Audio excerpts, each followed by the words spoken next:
Hello বন্ধুরা, আমি আজকে একটা গ্রামে এসেছি। তো এই গ্রামটা চাপড়া থেকে মোটামুটি 6-7 কিলোমিটার মতো দূর। তো এর যা চারিদিকের পরিবেশ সত্যি ভাষায় প্রকাশ করার মতো নয়, এত সুন্দর। চারিদিকে মাঠকে মাঠ, ধান, পাট। ঠিক আছে, আর সব থেকে ইন্টারেস্টিং বিষয় দেখো, যেটা দেখাচ্ছি তোমাদের, সেটা হচ্ছে দেখো এখান থেকে বাংলাদেশের বর্ডার দেখা যাচ্ছে।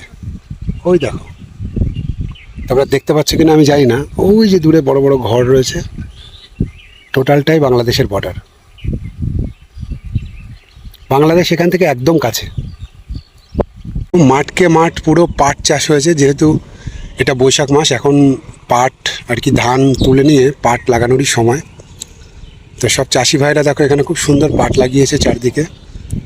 এই দেখো, আমি এসেছিলাম একটু কাজেই এসেছিলাম।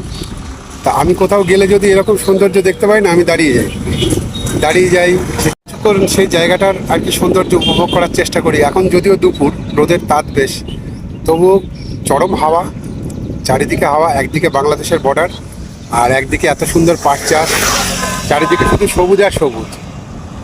তো এরকম দৃশ্য দেখলে সত্যি চোখ জুড়িয়ে যায়। তো এটাই আমার বাংলা, আর সেই জন্যই আমি হয়তো আমার বাংলাকে এতটা ভালোবাসি।